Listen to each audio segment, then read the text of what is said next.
তো আল্লাহ নবী যে বললেন ফাতেমাকে, সালিনি মা শেতে, ফাতেমা তুমি যদি কিছু চাও তাহলে চাও, আমি তোমাকে দিব। বিচারের মাঠে আমি কোনো উপকার করতে পারবো না। এটা হলো বিবাহের অনেকদিন পরে।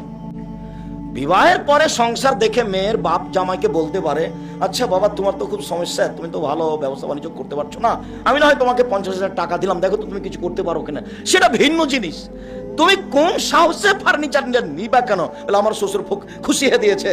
তোমার শ্বশুরকে ফকিরকে দিতে বলো তো ফার্নিচারটা, তোমার শ্বশুর ফকিরকে দিয়ে দেখ। বিশ্বাস করো, ভিক্ষা করা টাকা দিয়ে চাউল কিনে ভাত খেয়ে ইবাদত কবুল হবে। ভিক্ষা করা টাকা দিয়ে চাউল কিনে ভাত খেয়ে ইবাদত কবুল হবে। যৌতুকের টাকা দিয়ে চাউল কিনে ভাত খেয়ে ইবাদত কবুল হবে না। এই ফার্নিচার, এই খাট, এই খাটলা, এই চৌকি, এই বাক্স, এই আলমারি, এই শোকেজ সন্ধ্যা হতে হতে ফেরত দিতে হবে। এখানে কোনো জিনিস রাখা যাবে না। সবগুলো অন্যায় ভাবে, জুলুম ভাবে এসেছে। আর জমি জায়গা বাপ মরার সাথে সাথে ভাগ করে দিতে হবে বোনের আগে। যদি সেটা চাঁপায় নেবো কোনো সমস্যা নেই, ওটা গায়ে বান্ধায়। যদি ভুলে বনে জমি জায়গা চাই বাপের, তাহলে তুই চলে যা বাড়ি থেকে, আর কোনোদিন আসবি না। এটা ভাই বলছে। বোনে কি বলেছে? বোনে বলেছে, ভাইয়া আব্বার মরা তো 10 বছর হয়ে গেল, তো আমাদের একটু জমি জায়গাগুলো দেও না, আমাদের কিছু একটু 2 শতক জমি দাও, নাহলে কিছু টাকা দাও। তখন বলছে মুখ খুলবি না, আর যদি কোনোদিন টাকা চাইস তাহলে এই বাড়িতে উঠতে পারবি না। অথচ আমি বক্তব্যে বলেছি যে 15 বিঘা জমি রেখে বাপ মারা গেছে, একটা ছেলে একটা মেয়ে। তো ছেলে নিবে 10 বিঘা আর মেয়ে নিবে 5 বিঘা। সকালে ছেলে নিবে, বিকালে মেয়ে নিবে, এর প্রমাণ নেই। কিভাবে নিবে? একসাথে নিবে। আল্লাহ রহম করো। সম্মানিত দিনী ভাই বোন, এখন আল্লাহর নবী বলছেন যে লা নিকাহ ইল্লা বিওয়ালিন, বাপ ছাড়া বিবাহ হবে না। আল্লাহ রাসূল বলছেন লা নিকাহ ইল্লা বিশাহিদাইনে, 2 জন সাক্ষী ছাড়া বিবাহ হবে না।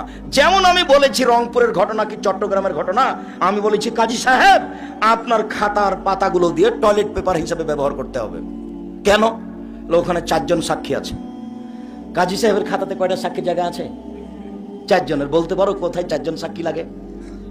শুধুমাত্র জেনা প্রমাণ করার জন্য। পৃথিবীতে আর কোথাও 4 জন সাক্ষী লাগে না। শুধুমাত্র জেনা প্রমাণ করতে 4 জন সাক্ষী লাগে। তুমি নিজে তোমার স্ত্রীর সাথে আর একজনকে জেনা করতে দেখতে পেলে তুমি এটা মুখ দিয়ে বের করতে পাবা না, মুখ বন্ধ।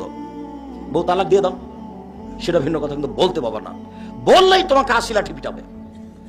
নইলে কয়জন সাক্ষী খাড়া করতে হবে? 4 জন। বউয়ের সাথে জেনা করতে দেখেছো, মুখ খুলতে পাবো না, খুললেই 80 লাঠি। নইলে বউ তালাক দাও, রাখো যেটা তোমার ভালো লাগে, কিন্তু মুখ খুলতে পাবো না। খুব শরীয়ত এখানে শক্ত, খুব কঠোর। সেইখানে পৃথিবীতে মাত্র এক জায়গাতে 4 জন সাক্ষী লাগে জেনা প্রমাণ করতে, বাকি সব জায়গাতে 2 সাক্ষী। বিবাহতে কেন 4 জন সাক্ষী হলো? অতএব কাজী সাহেব আমার কথায় মন খারাপ করিয়েন না, এই খাতা টয়লেট পেপার হিসেবে ব্যবহার